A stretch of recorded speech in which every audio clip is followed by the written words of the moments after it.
I am all alone in my room, having the time of my life. Who needs friends who'll just leave in the end, but leave you when you need them most? Shut my eyes and drift away to a better time, to a better place. The guys from Team, how are you? Good, how are you? Doing fantastic. So there's a little familiarity in the neighborhood out here. Oh yeah, I just found out a couple of minutes ago as I was passing my grandparents' house that they actually live here. I was like, oh my God, that's my grandpa's house. So. And you spent some childhood years out this way? I used to skateboard up and down this very street because there wasn't a lot of traffic here. When I was a kid. Well, you know, they built a skateboard park right over there now. There we go. Oh my Man, God. amazing. They must have heard you call. Amen, brother. Right here in the thick of things. So I understand some people in Portland, some people in Texas. Yep. How did you guys all come together? Rico and myself, we've known each other for years. We've been writing music and collaborating for about 8 years now because we were in prior bands to this, touring and whatnot. So, and I also lived in Dallas during that period. So we kind of, I guess we started in Dallas, but now we're living in different places and we come together before tours and whatnot. You know. And what pulled you up to Oregon? Love. Yeah. It is a beautiful spot. It's a beautiful spot. Yeah, the Northwest. Amen, brother. I felt like I belonged. It was like a missing puzzle piece. I feel like that's great. Yeah. Yeah, I went to college up in Bellingham, up on the, the U.S. border up there, north of Seattle. Oh, right, man. Yeah, it's picturesque. Random question, how far are we from like Redondo Beach? Well, that's the South Bay. That's south of LAX. So depending on traffic, you got a little ways to go. Okay, that's where I grew up. I was like, is that right? Yeah, Redondo and what do they call it? Manhattan Beach and Hermosa. Yeah, all of that. Grounds. Yeah. Now, growing up, what were the musical inspirations? What were some of those first records you bought that just really made you want to do this? Revolver from the Beatles was like my first album that like I purchased with my own money, and I remember just my parents would have to come to my room and tell me to shut it off. I was so taken by it. So that was the Beatles were a big part of my upbringing, and James Taylor as well, and Bob Dylan. Yeah.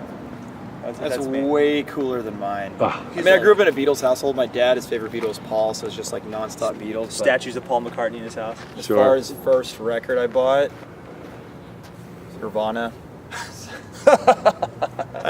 And yeah, it was Nirvana. Beatles had only been broken up for 30 years. Yeah. So I got into a little bit late, but like first record I actually bought on my own. I was like, oh my God, I think it was Nirvana in Utero. And then after that I bought all their records and then got a little too obsessed. And then, you're not going to tell them about Hanson? No. Hanson was a big deal for Rico also. That was the first cassette, but we're talking records. Okay, my bad, yeah. Sure. Actually, to be honest, the first cassette I bought was Spice Girls. No way, man. Don't tell me. You just bleep that out. This interview's over. I was in the 4th or 5th grade. I didn't buy it. It's back when you could copy from cassette to cassette. I borrowed it from my buddy, and I brought it back to school. And I remember I still had like 10 more minutes left after the record, so I added Men in Black twice, so that way I would have to like Men in rewind Black? it. Yeah, the theme song? The Will Smith rap song. Yeah. So I recorded it twice, so that way I wouldn't have to rewind it when I want to listen to it again. And Gangster's Paradise. By the way, I think we're in a pretty good place to dig our own graves. I think so, man. That's just me. Yeah. Suicide. Perfect cue. Let's take a quick break here. We've got a little jet. That's my ride, y'all. In the picture. Right, Jared, you know what I'm saying? Stay down here.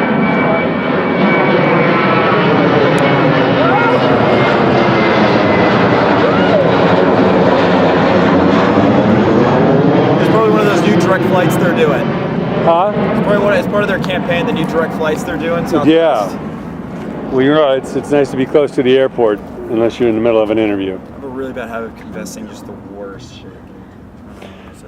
So, how did the band come together? What was the common interest? How did it all gel? I guess, I'm a song. I mean, I pride myself in being a songwriter. I was writing a lot of songs, and it got to the point where there were so many songs.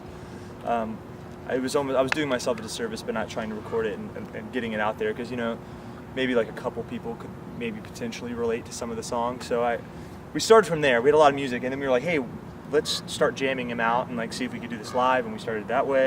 You can take it from there. Yeah, that's actually a pretty good start. So, what happened was we were touring with another band, but Caleb's always writing. One song turned into 2, 3, 4, 5, that whole thing. And then he's like, hey, we should record it. So we did, and then you know, a couple people heard it, and the feedback was enough for like, hey, well, maybe we should, you know, try and do something with it. And then Team began. The end. Amazing.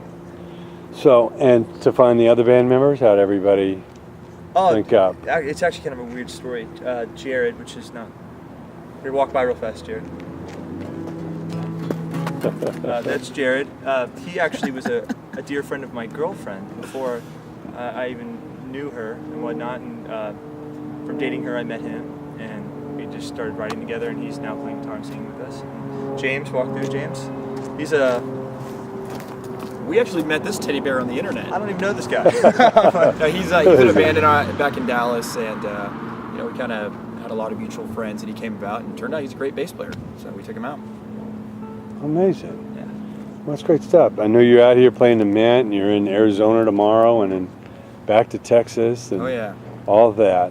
What do you guys do to kind of keep it together on the road? You know, keep inspired, keep paced, and ready for the shows. You know what, and this is kind of bizarre. I try to get myself out of, at least mentally out of the van as much as possible. So I listen to a lot of talk radio, and I know that sounds kind of bizarre, but it keeps me sane. It's like hearing other people think intelligent thoughts, and I can be just like a vegetable and just, you know, let it go. That's my thing. That's my... What I do to keep myself preoccupied, I try to drive as much as possible and try and see if I can get like really good gas mileage. That's literally as deep as I go. Steady foot. That's as deep as I go. I figured out mathematically, guys, we got like half a mile more per gallon this time. I'm figuring it out. So that's how I stay sane. It is By a going science. insane. Yeah. Any other interesting bills you guys been on? Any of the bands you played with that were Interesting bills? inspiring? I mean, the first tour we got to do was awesome. We went out with Third Eye Blind. That was great. Yeah. They hadn't done a tour, I believe, like in 3 years, so it was sold out months in advance. And when we got asked to do that, that was pretty cool. What states did you play on that one? Let's see. We did Played here, actually. Yeah, we did a few dates in California. I think we did L.A., San Diego, Anaheim. Was it the Wiltern, or where did you guys play? House here? of Blues. House of Blues. It was, That's right. Most of the venues were House of Blues. Okay. It was like the Midwest and West Coast. Now, what did you learn from playing with a pro band like that? Oh, jeez. I learned not to talk all day long. If you're gonna have to play 6 shows in a row, just don't talk all day so you can have a voice for these big shows. Save it It's up. a big lesson. Practice Makes what? Makes what? makes a decent player. There Yeah. it is. I think that's how the saying goes. Yeah. Practice makes a decent player. Any other bands? We've done some shows. I mean, full-length tours. We haven't done too much, but we actually just got off the road with a band called Colony House and another band called Knox Hamilton. They're doing really well at radio right now, so that was kind of an exciting experience for us. Mm-hmm. And a band called Barcelona, and we've done Great band. by the way, and the nicest guys in the world. And we've done shows with like Imagine Dragons and a lot of other cool things like that, but we weren't really on the road with them. So Right. yeah, but it was still a great experience to say the least. That's excellent. And tell us about the latest project. What you're most proud of accomplishing? You know, with that. The latest project? Yeah. Define. Or a new record, maybe. Oh, new the record? the new record? Yes. I mean, that's more your alley. This guy right here. Oh man, I don't even know. I don't go into the process of writing and recording a record with like an agenda. But with that being said, I think if I could get anything accomplished, it would be, I don't know, being able to like perform it exactly like it is on the record and have people like relate to us and understand that we're not like a. I don't know. Actually, it's too much. How do you give it a go? Well, I mean, I'm really proud of it just in the sense that we kind of went back to the basics when we were recording. Like everything was done very modest. You know, we recorded in a lot smaller rooms than we're used to, and it was just very kind of grassroots, like having 5 guys crammed in a little 8x8 mix room listening and banging on keyboards, doing guitars. I mean, Caleb was recording his vocals right next to our engineer, like as he was hitting record, and it was just very, I don't know, very organic. So it's kind of like a nice new chapter. Kind of, you know, be stripped away of everything. Sure. Just and do it, you know, grassroots. I'm thinking about it. In the first EP that we released, you know, those songs had been written through the process of a year, and this was all done in 2 weeks. Oh, yeah, we it wrote was the really record quick. in 2 weeks in one room as a group, and then I recorded it in about 2 weeks. So it was a very quick process, and it was a It great- just makes it was kind of funny in a sense because you know a lot of bands and this is I'm not knocking anything at all, but they spend a lot of time. They'll spend 6 months, 8 months doing a record, and they spend so much time on it. We really just kind of, whenever you have less, it seems like you move quicker. I feel, I guess because there's more accountability, maybe. Yeah, sure. I mean, Yeah. is that what it is? I have no idea. You know. But you kind of had the live show in mind as you made it. It was Yeah, very yeah. stripped down. You wanted to be able to play everything live. Yeah, on this record in particular, I think that like we as we were writing it, we knew that we could do it live exactly how it's going to be on the record. But still, there's a few kinks. We're working it out. It's going to be great. So for those that are new to checking out your band, I know no one necessarily wants to compare yourself to other bands and everything, but as a reference point or just description-wise, how would you describe your band to someone that's never heard you before? Because I don't know how to answer it. We really are. I don't know if you've listened to the record or any of our songs, Yes, I but it's have. kind of bizarre. I don't really know exactly how to place it because every song is a bit different than the one before it. Like we don't really subscribe to one genre in particular. So It's really, really tough, man. It's hard. I keep hearing different things from everybody, but being that we're a new band, I'm telling you, Hard to put it in There a we go. box. It really is, and I feel bad. Like I don't think we could actually give it like an accurate answer to that question. we sound like a group of people working together to achieve a common goal. How's that? It works. Any songs in particular that you'd like to talk about? Any stories behind any of the songs? Yeah, I would like to say something about one of the songs. There's a song on the new record, Good Morning Bad Day, called Alone in My Room. And in particular, that song means a lot to me. I don't know why, but it does. And actually, Rico, he's the reason why we decided to do that song. But anyway, when I hear that song, I hear where we're going as a band. And we broke a lot of rules. There really isn't a chorus. There isn't a lot of standard movements in that just song. keeps and building. It just keeps building to the end. And then it's anyway.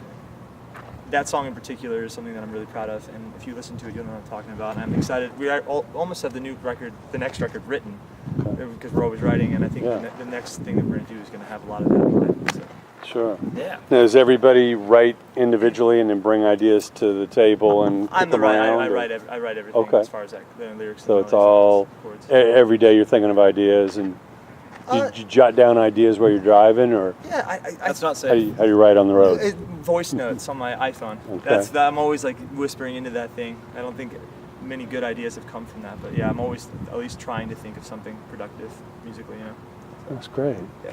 Now, all that you guys have experienced and absorbed out there, what advice do you give to that young band, that young player, somebody who's creative, coming up? It's like a whole different industry and different world out there. But what do you tell them that they need to concentrate on to be able to either stand out or have any kind of shot of longevity here? I believe, I didn't believe this a couple years back, but I do believe it now. I think that if you're looking to be a part of the music industry, you need to take it as serious as any other job, like a career really, and like sell yourself to it, like work your ass off and like be a tight band live. That means something, like whether or not you have radio, like being just a tight band is a good way to get a lot of fans and Yeah, whatnot. word of mouth. I take it very seriously now, like being a good band. So don't just settle with, the basic chords, and the basic melodies, and just always push yourself in different directions, in uncomfortable directions. Like I don't know, learn flamenco and start fall in love with flamenco and jazz, and like incorporate that into your music. Really fucking sell yourself to it. I'm sorry, leave that out. Yep. That's fine. But also, I guess surround yourself with like-minded people. Yeah, sure. Make sure you got some balcony Yeah. friends, not basement friends. Amen, People that brother. lift you up. Don't have a guy in your band just because he has a van or a PA. Mm-hmm. I did that for years. Worked You out spend a lot of terrible. time with them, so make sure everybody's Yeah. in it for right reasons, that you get Absolutely. along. And It's a lot of time outside that time on stage. So Oh, sure, yeah. I mean, You know. that's a huge part of it. Yeah. Being able to tolerate each other. But I think that when you get a group of people that have sold themselves to it, you make it work, and you bend, and you learn how to bend because you want it to be something that lasts. And when everyone takes it equally as serious, it makes it a lot easier for damn sure. I wanna go home.